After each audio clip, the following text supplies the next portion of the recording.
Hi everybody, happy day 12. So I want to dive in and tell you a story that is relevant to our talk yesterday.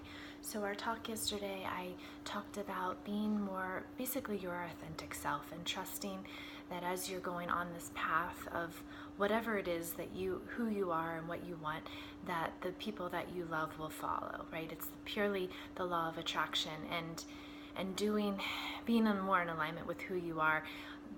The people that are aligned with you and your like-minded life will be there. And unfortunately, that means that as we go along and discover who we are and live that authentic life, that sometimes that does mean that excuse me, that we do lose some of our relationships along the way, or they shift to a place that maybe we didn't necessarily want to happen,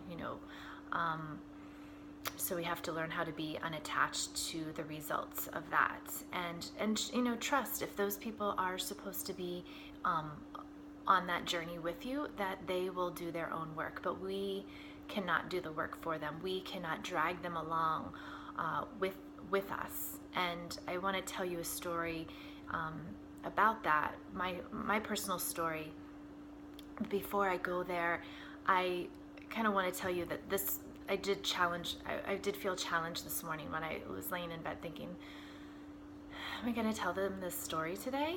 Do I have the courage to tell them this story? And I looked in on Facebook just to see how you guys were doing, and I saw Lara, she had posted something about the passing of her father, and his love was with her, and her discovery of self-love and how it's brought more love to her life and abundance. And thank you so much for sharing that. I needed that myself, and my heart goes to you because I know where you are. I've been there, and I just want to send you a big hug. I keep sending you virtual hugs, and I continue to send them to you. So I love you, and I hope everything is okay, and I'll check in on you again soon. But so I saw her post, and I also saw Facebook likes to suggest things like what photos you want to share. So I guess I'm celebrating 8 years with Facebook today. And they suggested a number of photos to share with you guys on my private profile. And it was just interesting because the first photo was my mom, my grandmother, and me when I was a little baby, which I love this photo.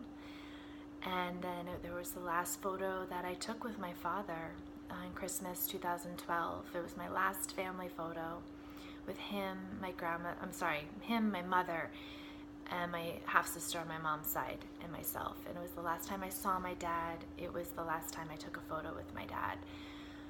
And then the third photo was a photo of Nomad, my last retreat in Mexico, where my mother and my grandmother were also on, and a handful of amazing nomads that have been with me from the start.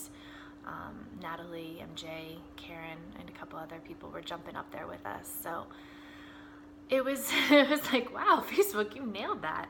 But I also saw that as a sign from my father, that getting these two messages about fathers, that he was giving me the heads up that this is okay to share, because it's about him, and I don't want to expose him, especially since he's not here to speak up for himself. But he's always told me how accurate I was and how honesty, I had to speak my truth.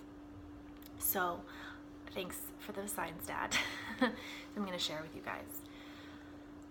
Basically, my father suffered from PTSD. He was in Vietnam. He did 2 tours. He was a helicopter pilot. And when I was growing up, we didn't have that diagnosis of PTSD. It was just veterans who were a little screwed up. And he had flashbacks. He had a lot of drug problems. He's basically self-prescribing himself drugs to deal with it.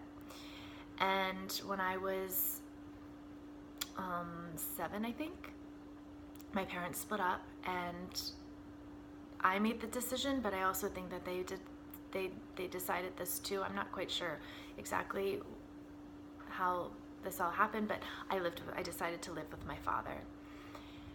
And, we knew he had an alcohol problem back then, and he had other issues that I don't want to go into today, but I had made the decision that at that moment that I was supposed to be with him. If he couldn't wake up for himself, he had to wake up for me and be responsible for me. And that is a huge responsibility for a daughter, for any child. But I had made that conscious decision at some point, and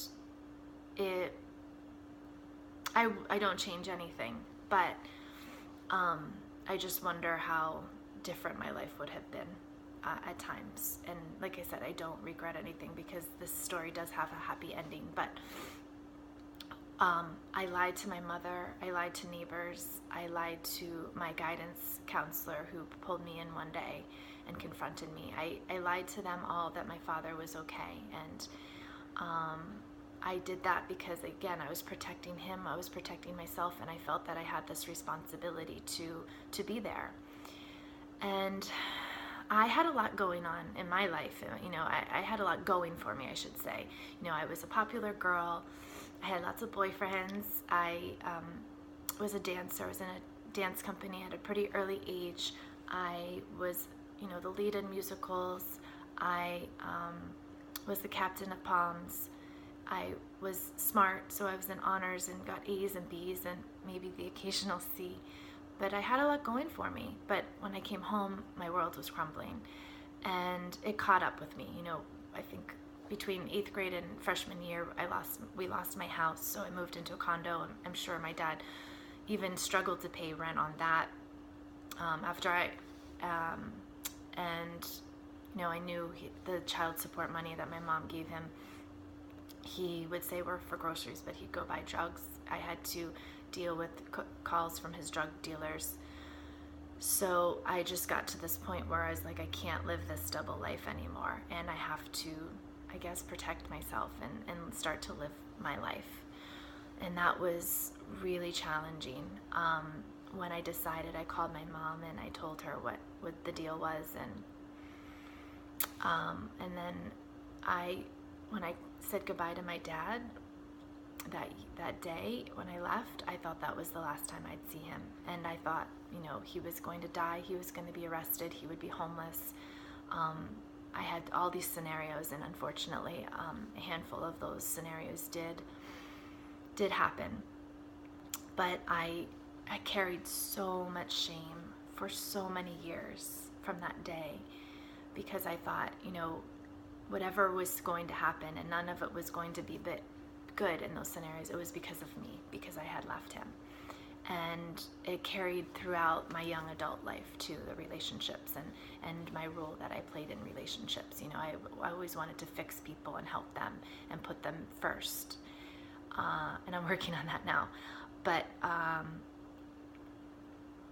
there's a good ending, there's a happy ending. He called me 6 years ago on Father's Day, and he was completely sober and rehabilitated, and he had a great community. He was in the program, and he felt connected.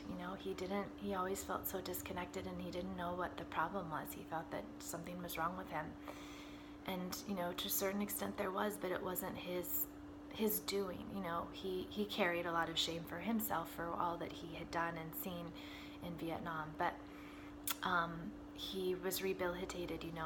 He wasn't even on head drugs. He had been sober for 10 years previous to that, but he had been on so many, as he called, head drugs, and he was basically a zombie because they had medicated him so much. But then he got to this point where he decided he didn't even want to do that. So he used the tools of meditation and just his work. He did so much work in counseling that he understood his patterns and triggers, and he chose to change them and be surrounded by a community of people that supported him. And the last, I think, 4 or 5 years of his life, he lived with such peace, such happiness, and joy. And I got to celebrate that with him too, those last few years of his life. And then he got to die in peace. After so many years of living in hell, he died in peace. He died in heaven. And I'm so grateful that he had that. I'm grateful that we had that time, and I'm grateful that I got to release that shame. You know, I got to realize that I did need to leave at that point so that I could discover who Phoebe was and what Phoebe wanted and what Phoebe needed and how to take care of her and speak up for myself. So I learned it the hard way, and I'm learning now. I've done a lot of work since he passed away and I went through my divorce that same year. I've learned a lot about that I can't do that ever again. I can't sacrifice who I am for somebody else as much as I love them. You know, and that is a dramatic story, right? I'm hoping that nobody else is dealing with something that dramatic, but I hope that you understand that you have to live your authentic life. You have to find joy for you and trust that those that you love will continue on their own path and you know, celebrate with you. So that's the point of my story. I hope that inspired you, and I want to say thank you all for sharing on Facebook. Again, it's been such a joy to see that, and applaud you all. I gave you a hard assignment yesterday. Some of you did it publicly, maybe you did it privately, and thank you, Diane, for saying that that was challenging, because I thought about it later. I thought, yeah, you know what, I've done this exercise for a while, and I've strengthened that muscle to find gratitude for myself, and yeah, afterwards I thought that was kind of hard to do, and I'm sure even privately, but then publicly. So thank you for stepping up to the plate and you know, doing that, and I'm grateful for that. Thanks, guys. Have a beautiful day. I will check in with you tomorrow. If you want to watch any of these, I saw some of you said you're still catching up.